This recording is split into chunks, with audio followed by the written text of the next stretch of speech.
39-savol. Metan 550-650 gradus Selsiyda parchalansa, etilen va vodorod hosil qiladi. Metan parchalanishi natijasida hosil bo'lgan gazlar aralashmasining molar massasi 12,8 gram taqsim mol bo'lsa, unumni toping.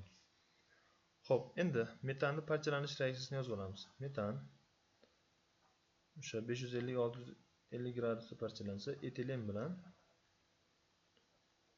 vodorod hosil qiladi.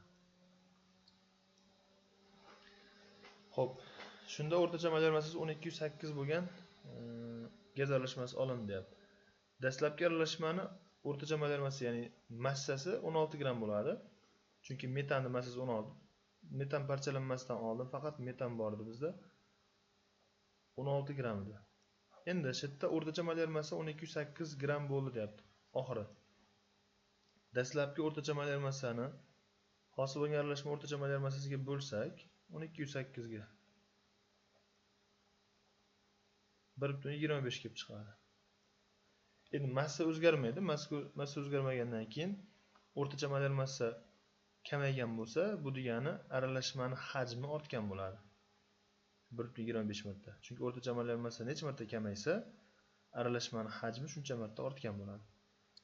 Endi bizda dastlab metanni xohlagancha mol olishimiz mumkin. Masalan, 10 mol olyapmiz.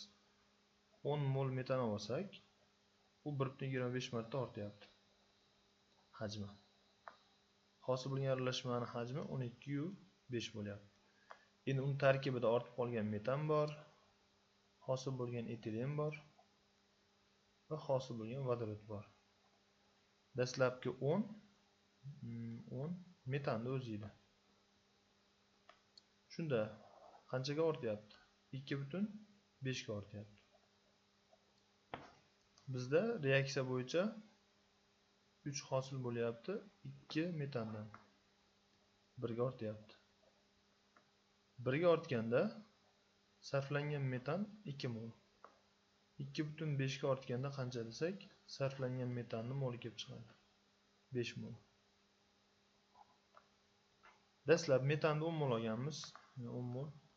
10 mol metan 100% bo'lsa, sarflangan 5 mol qancha desak, uning 50% chiqadi. To'g'ri javob 50 ekan.